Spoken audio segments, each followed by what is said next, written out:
It's nigh impossible to dislike Sakamoto Days. I'm not saying you have to like this series per se, but it's a manga you can't hate. You'd have to dislike fun itself, because that's what this manga is. Fun itself. Taro Sakamoto is revered as the greatest assassin of all time, and the praise is warranted. Just peep the swag. This man is probably invulnerable. Well, as it turns out, the only piece that wasn't was his heart. Aww. Yeah, he falls in love, says fuck the hitman life, had a daughter, and committed the greatest sin of all. He got fat. And just like a certain beloved father in a certain controversial game, if you know, you know, Sakamoto's past catches up to him when his former sidekick Shin the Clairvoyant confronts him and demands his return to the assassin world. Sakamoto, being a family man who swore to never kill again, chooses the route of pure badassery and beats everyone up without killing them. Even more impressive than just straight murder. Early on, the mangaka, Yuto Suzuki, showcases Sakamoto Days' quintessential, unhateable hook, and that's its godly action. If you're not one for battle shonen, this ain't it for you. It does have its lighthearted moments, but the action is the focal point of the series. Fights in manga can be really confusing, or at least cluttered and hard to follow. This does not exist anywhere in Sakamoto Days. Every fight scene is crafted to perfection. Firstly, the art. You don't need mirror level or a no-way level art to have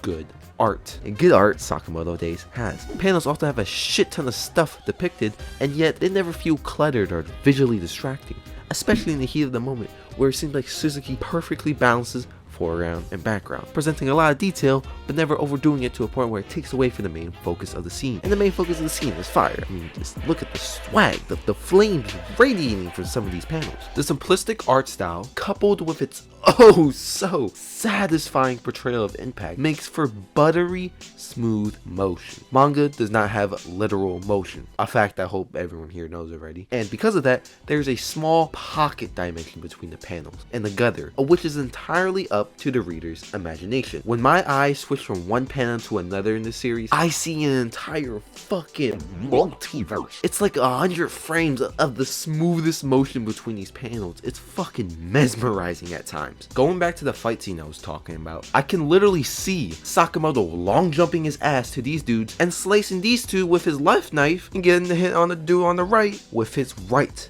knife. You would think that Sakamoto only used his left to do this because, well, the motion drawn is to his left, but the blood on good old righty here wasn't there before. Therefore, he used his right too in this altercation. It's the little details like this that Suzuki includes that just adds so much to these fight scenes. I can see all of that play out. I can literally visualize that perfectly. Another aspect of the fight scenes that I don't see a lot in other series is the use of the environment. Contrary to something like Bleach, which by the way I love, and no hate towards Kubo or the series, but Kubo tends to use white backgrounds a lot in order to focus attention on the foreground, on the actual fight being played out. All the power to him, because the foreground was always fucking great. However, as a result of minimally drawn backgrounds, there is a lack of environmental intervention, which I find to be a bit of a waste. The use of the environment is seen everywhere in Sakamoto Days. Since Sakamoto doesn't have a particular main weapon, his main ability is the power to make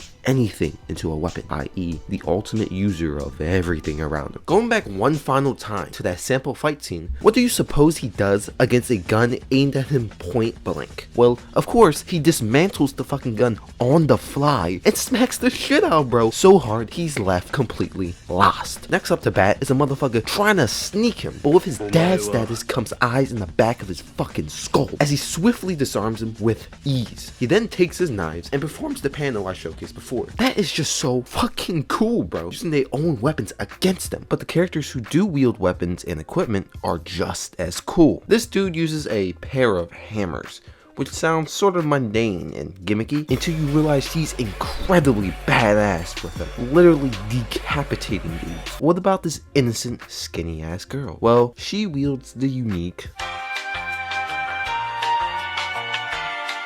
Actually, it's none of the above. She uses the tiny bit more generic weapon of a fucking buzzsaw with a rope attachment to boot so she can whirl that thing around. The fighting styles in this manga are so varied and are always entertaining to witness. Those options that I trolled you with, all of them are used by actual characters within the series. There are so many examples of weird and unique abilities and weapons used. It is amazing. And yet, no matter how weird the concepts get, they can all still be loosely classified under realism. Everyone except Sheen, who can literally read minds, clairvoyance and shit, possesses abilities that are sort of grounded in reality. At least there's no Superman laser beams or Hulk transformations. That being said, the extent of its plausibility is, well, questionable to say the least. Oh yeah, no, yeah, you can definitely parry a sniper bullet with a knife. Nah, you can 100% use two fishing rods to throw a fucking car over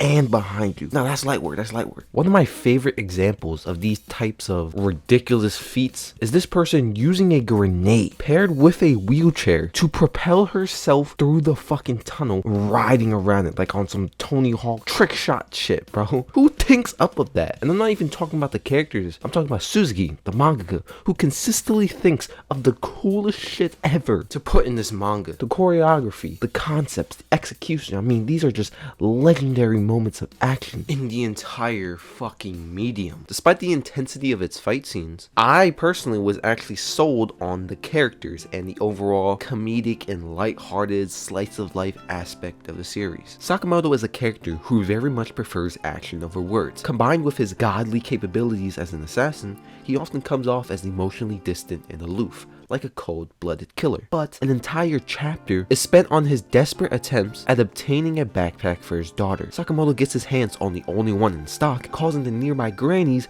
to essentially jump him. Their barrage of attacks literally remind him of bloodthirsty sharks. But through haymakers, chokeholds, and the occasional chair smack, he does not let go. That is a good ass father, bro. It shows the loving man he is under the surface. Sheen is a really flexible deuteragonist that can easily fit the protagonist role. He's a lot like Genos from One Punch Man because he's a much more of a shonen protagonist than the actual protagonist. And, well, Sakamoto is low-key OP as fuck in the series. He has a lot of chemistry with all the other characters, always making for some interesting dialogue and comedic moments, especially with Sakamoto, where it's like the humor of the entire chapter just exponentially increases the more time they are on screen together. Lou, the tritagonist, is also a very entertaining character with awesome moments, namely her drunken fistfights that fits the series' ridiculousness. It's just dumb enough to not feel gimmicky, and it's hilarious and thrilling at the same time to see her jump literal serial killers while completely hammered. And this trend of pure likability is spread out among literally every character within the series. All the characters, regardless of morality, are just so entertaining. All in all, Sakamoto Days is an extremely entertaining series with really fun and comedic moments between its great cast and straight up masterpiece level fights that are exhilarating and bursting with motion and impact in life. This is a super fun joyride of a manga and something I find unhateable. Thanks for watching. Peace.